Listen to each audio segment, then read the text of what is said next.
Okay, the Stone Cold Steve Austin podcast featuring Shawn Michaels. This is one of the shorter ones. It's a little under 50 minutes. They talk a little bit about their hunting, a little about what they're doing now. Shawn's got his TV show where pretty much he's going out hunting. They do a little bit of stories back and forth. They do talk about the Click. They talk about the Montreal Screwjob.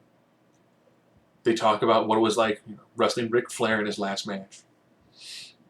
Nothing really super hard hitting. I mean, if you've seen a lot of Shawn Michaels interviews, you know exactly what he's going to say.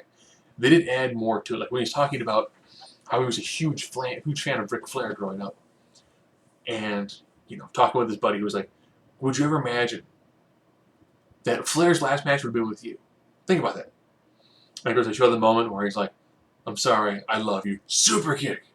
Talk about the origin of the super kick. He's like, "Yeah, I did that. I had like the teardrop suplex." It's like, I was a tag team partner. I didn't have any real finishers. They're all tag moves. Then Patterson was like, the super kick. That's the move. Like think about it, the super kick. For a while was a setup for Shawn Michaels' finisher. Now it's a setup for everybody. Talk about some of the new guys.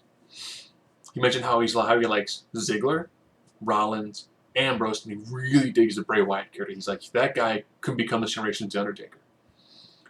And he did mention, he's like, Ziggler has got a lot of things going for him, he's got to dial it back a little bit.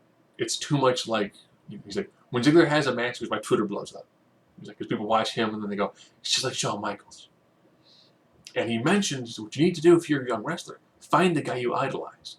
Use that person to draw the fans in, but then evolve from become your own wrestler.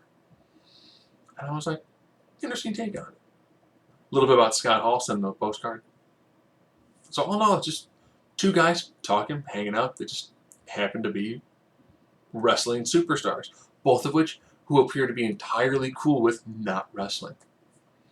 Shawn was like, the coolest thing now, he's like, my heart goes pitter patter, it's with my kids.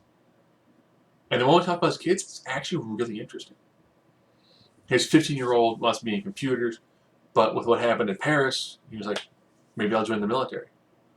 So interesting insights into the man behind the Heartbreak Kid.